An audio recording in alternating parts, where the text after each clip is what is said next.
السلام علیکم ورحمۃ اللہ تعالیٰ وبرکاتہ۔ چھٹی جماعت کے طلباء و طالبات کے لیے ان کی نصاب کا ایک اور لیسن لے کر میں آپ کے سامنے حاضر ہوں۔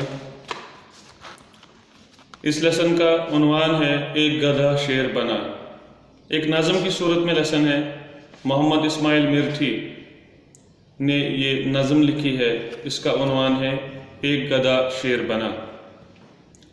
پیارے بچوں، یہ ایک مرتبہ میں نے آپ کو پڑھائی ہے، لیکن اب دوسری مرتبہ اس کا اعادہ کرتا ہوں۔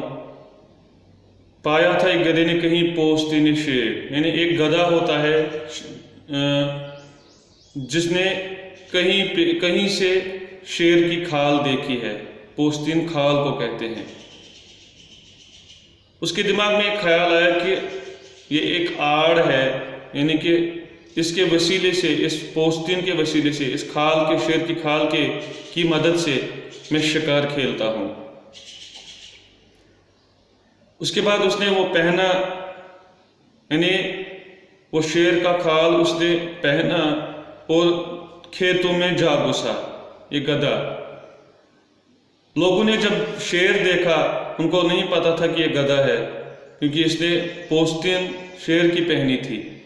تو لوگوں کو لگا کہ یہ شیر ہے، اور جو لوگوں میں کھیتوں میں کام کر رہے لوگ تھے، ان کو کاشتکار کہتے ہیں، وہ سہم گئے، ڈر گئے۔ لیکن اسی اثنا میں وہ لوگوں کو ڈراتے جب ڈراتا رہا تو اس کے منہ سے اپنی بولی نکل گئی، یعنی وہ یہ بھول گیا کہ میں کیا ہوں۔ جوش میں آ کر وہ اپنی بولی بول بیٹھا۔ تو لوگوں کو پتا چلا کہ یہ شیر کے لباس میں ایک گدھا ہے، ایک حمار ہے۔ جب اس کا فریب کھل گیا تو لوگ مارے تیش کے، یعنی شرارت کے، لاٹھیاں لے کر اس کے پیچھے پڑے۔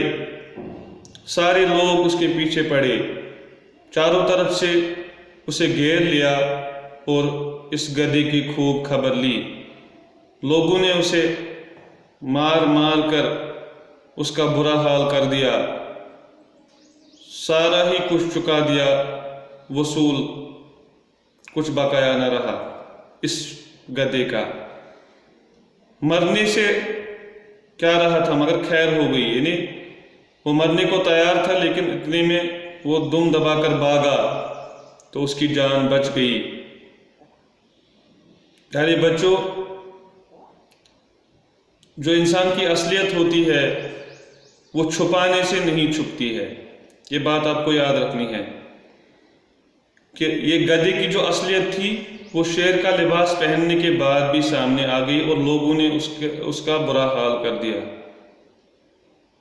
یعنی آخر کو ہوتی رہتی ہے اصلیت آشکار۔ اصلیت سامنے آ ہی جاتی ہے۔ جو انسان کی اصلیت ہوتی ہے، جو کسی بھی چیز کی اصلیت ہوتی ہے، وہ سامنے آ ہی جاتی ہے۔ اس لیے بچوں، سدا تکلف و ناراستی سے، یعنی ہمیشہ ناراستی یعنی غلط راستہ مت اختیار کرو، کیونکہ یہ شیوا، کیونکہ یہ وصف انسان کو، یعنی جھوٹے راستے کا کام انسان کو ذلیل و خوار کر دیتا ہے، رسوا کر دیتا ہے۔ یعنی آپ کو غلط راستے پر چل کر آپ غلط راستہ اختیار کرو گے تو اس پر آپ سچائی کا لباس نہیں پہن سکتے ہو۔ اگر ایسا آپ نے کیا تو اس سے انسان، یعنی ہوتا ہے راستے ہی سے انسان رستگار، یعنی جب انسان صحیح راستے پر چلے گا تو وہی اس کی آزادی کا ماں حاصل ہوتا ہے، وہی اس کی آزادی کا سبب بنتا ہے، جب انسان نیک اور سچائی کا راستہ اختیار کرے۔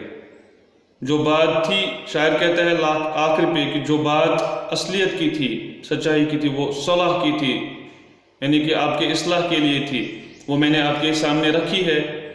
اب آئندہ آپ پر ہے منحصر، آئندہ آپ پر نربھر ہے کہ آپ کون سا کام اختیار کرو گے۔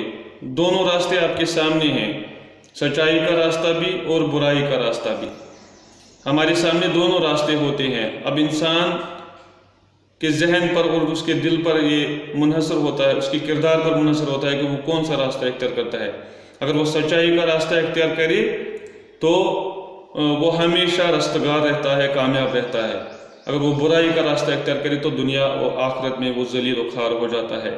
اس لیے ہمیں چاہیے کہ ہم ہمیشہ راستے کا راستہ اختیار کریں، اچھائی کا راستہ اختیار کریں، تاکہ دنیا اور آخرت میں ہم کامیاب ہو سکیں۔ تو یہ تھی آپ کی لیسن سے، آپ کے اردو کے نصاب سے ایک اور لیسن جس کا عنوان تھا ایک گدھا شیر بنا۔ جب وہ شیر بنا تو اس کا پھر انجام کیا ہوا۔ پیارے بچوں، اب آپ کے لیے ہوم ورک رکھتا ہوں۔ پہلا سوال آپ سے یہ ہے کہ آپ کی یہ جو نظم ہے یہ کس شاعر نے لکھی ہے؟ دوسرا، پوستین کسے کہتے ہیں؟ تیسرا، ناراستی کا مطلب کیا ہے؟ چوتھا، رستگار کسے کہتے ہیں؟ ان 4 سوالات کے جوابات آپ کو واٹس ایپ پیج پہ لکھ کے بھیجنا ہے، تاکہ پتہ چلے کہ کون سا بچہ محنت گھر پہ کرتا ہے اور کون سا نہیں کرتا ہے۔ انشاءاللہ دوسری لیسن لے کر آپ کی خدمت میں جلد حاضر ہوتے ہیں۔ تب تک کے لیے اللہ حافظ، السلام علیکم۔